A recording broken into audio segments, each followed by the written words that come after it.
Well, hi there once more. My wife often says to me when she does the reading the night before, or reads the reading the night before, I think you're going to like this one. Well, I'm going to say that to you now. I think you're going to like this one. So how about that? So whichever faith tradition you come from, I think you're going to like this one. You may not have heard of some of the specifics here, but the general trend of it, I'm sure, will appeal to almost anyone who's got at least partially open mind. And it's called Inspiration from Wisdom Teachers. Inspiration from Wisdom Teachers. The first one is the ancient masters were profound and subtle. Their wisdom was unfathomable. The ancient masters were profound and subtle.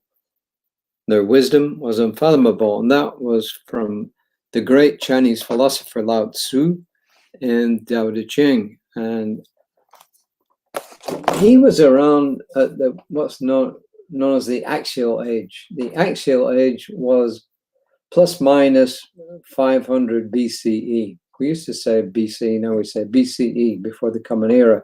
In other words, before Jesus was born. And it struck me as really amazing that he's considered to be one of the ancient masters, and yet he's looking back at other ancient masters and he's saying the ancient masters were profound, subtle, etc. Their wisdom was unfathomable. So to me, this is kind of meaningful because it says, whoa, if somebody who we consider to be a wisdom master is talking about other wisdom masters, this wisdom, quote unquote, has been around for a long, long time. As I said, they think he was born somewhere around about 500 before the Common Era. And he was also known as Lao Tzu or Lao Tzu. He was a Chinese philosopher credited with the founding of the philosophical system of Taoism. And it's spelled with a T. Sometimes it's spelled with a D, but it's often spelled with a T. Taoism. Taoism. And he wrote the Tao Te Ching, which translates as the way of virtue. It's got many different translations, but one is the way of virtue. So that's about him. If you've never actually read anything from the Tao Te Ching, and that's spelled Tao-Ta-Ching, or sometimes it's, as I said, DAO and then Te Ching. So I should have probably put it in the notes there, but anyway, there we are. So what does our writer Mary have to say? Well, first off, she quotes Ernest Holmes. She must like 365 Science of Mind because she quotes it a lot. And this is from page 551 there. That's got to be towards the end of the year. I think I have it somewhere. I got to look it up. And Ernest Holmes in 365 Science of Mind says, we should realize that all the great scriptures have taught one identical message, the unity of all good. All the sacred books have been inspired by the one mind, capital M, which goes by many names. Most people, at least in Western society, say God, some say spirit, some say the divine, the ground of all being, etc., etc. So we should realize that all the great scriptures have taught one identical message, the unity of all good. And remember, it says all the great scriptures. Now, Mary is going to talk to us about spiritual practice, and she's made it pretty simple, really, and she's made it worthwhile. So how about this? When we arrive at our spiritual practice seat, the gift of inspirational reading can be just the balm we need to slow down, the remedy, if you like. Get present and rise above the material world to experience the expanse of our souls. Throughout history, spiritual seekers and master teachers shared their wisdom with us in the form of scripture, short verses, sutras, poetry, and daily wisdom. i.e. 365 Science of Mind. These writings bless us with calm and perspective. They soothe us and open our hearts to life lessons that remind us of the peace residing within. Inspirational reading as a starting place for our spiritual practice gives our minds a spiritual focus, engages our worried or racing thoughts with something sacred and expansive, and aligns us with the divine's voice within us that speaks directly to our hearts. As we drink in the wisdom of the words, we activate our highest selves and we remember who we are, magnificent beings of love, joy, and peace. Our choice of what we use for inspirational reading is personal and may include traditional sacred texts or devotionals, spiritual poetry, or yoga poetry. I don't know what yoga poetry is. I gotta look it up. And I meant to do that before this reading, but I forgot. We can use full-length books on spirituality, meditation, saints, gurus, or angels, taken a few pages at a time. How about this? Science of Mind magazine, along with several day books, have held this place in my spiritual practice for decades. Inspirational reading lifts us out of our habitual way of thinking and grounds our practice in an oasis of peace. Even just a few sacred words are a gift to the soul. Even just a few sacred words are a gift to the soul. So we've spoken, when I say we, I, but also others like me, Reverend Jesse, Reverend Lisa, people across the planet have told us that our daily spiritual practice does not have to be tremendously rigorous. Excuse me. It is with some people, granted. However, it can be simple. And what I like about today's reading is that Mary has made it real easy for us, Mary Davis. She's made it really easy for us. And she's saying, just pick up something uplifting that you find uplifting and just read from it. You don't have to read whole pages. You don't have to read a whole book. She's just saying, read a little bit at a time. She said, where is it in here?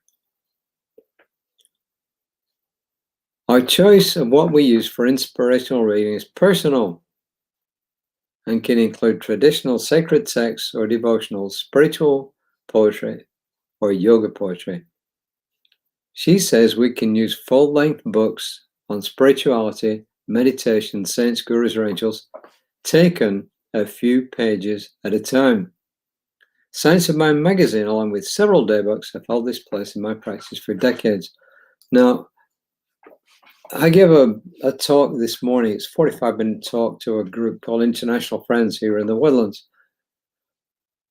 One of the ladies there, I actually met her on Wednesday at that meditation class that I'm taking. Yep, people who do meditation take classes on meditation. Why? Because she wants to learn more.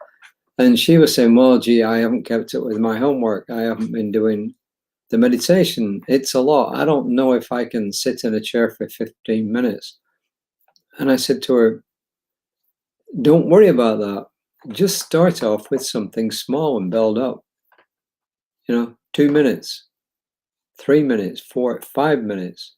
I mean, different teachers are going to tell you different things, but my view is this: 2 minutes that is spent properly is better than 5 minutes in I have to. Most people can get their mind around 2 or 3 minutes, right? But when it gets to 5, 10, 15, depends who you are, it's kind of stretching it out there. So my view is this: a really small amount spent in a really good way that you can do is better than trying to expand all at once. And what I did, I like it. I actually use this in the top partly. It's actually like dieting. I mean, we know, and by the way, when we say we're generalizing, all right? I am generalizing from what I've read out there, and I've read quite a lot. When you start to diet, if you decide you need to lose weight, then it's well known through research that if you lose small amounts of weight over a longer period of time, you're much more likely to keep it off than if you just go woof and try and do it all at once. You'll lose 10 pounds in a week, and then you lose 10 pounds the next week. Yes, it might have worked for some people, but by and large, taking those small chunks at a time is what really makes the difference. And it's the same with our spiritual practice. Start small. You know, behind Wayne Dyer pushed this a lot, and I mentioned it the other day. Intention is really what matters. What is your intention? And what can you really do? It's like giving. You know, there's lots of groups around the world, and especially in the Christian arena, but not just the Christian arena, but in the Christian arena, talk about tithing, 10%. First of all, what is it 10% of? Secondly, if you give 10% and you give it grudgingly, you really might as well not have given it. But if you give 1% and you give it completely willingly, that's great. And it doesn't have to be a percentage. I always tell people when they're giving to a spiritual organization, a religious organization, what do you feel comfortable with it? What do you feel that you can give and still really feel good about it? And I say, well, that's the amount you ought to be giving. And if over time you can test yourself, could you give a little bit more if you start off really small? Yeah, but it's the intention behind it. And it's a spiritual practice. What can you do that feels really good? What can you say, yeah, I can really do that and put my mind to it and I can do it. So that's the message I get from today. Yes, let's look to the wisdom of the masters. Let's read good stuff because it gives us that great feeling and it gives us that great setup to start things. So what you're doing now, just listen to this, providing you're really listening, is spiritual practice. Plain and simple, it's spiritual practice because you're doing something to uplift yourself, and therefore you're making contact with your higher self, whether you realize it or not. So that is the end of my preaching for today. Reverend Lisa will be on tomorrow morning at 9 o'clock. I'll be back hopefully at 5 Central Time. The affirmation: I'm inspired to rise above the material world and dwell in the expanse and peace of spirit. I'm inspired to rise above the material world and dwell in the expanse and peace of spirit. And take it in small increments. If you're really practiced at this, fantastic. Go for those longer periods. But if you're not, take it in small chunks, gradually build up to it. Believe me, that's a lot more worthwhile than going full out and then stopping after a short space, or doing it and saying, I really don't want to be doing this. I really don't want to be doing this. No, get an affirmation that works for you. You know, they tell us in that meditation class, they give us certain mantras to use, but they all on certain words, but they also say to us, if this word doesn't work for you, what's your own word that you want to use, that you will use and you feel good about? One is love. Almost anywhere in the world, you can offer that mantra or that word, love, and it will work. It will work in any spiritual setting. So there we are. That's all I got for you today. I will have more tomorrow. And until then, have a great start to the weekend. If it is your weekend, if it's in the middle of the week, whenever it is, a great rest of the day. Until next time, namaste.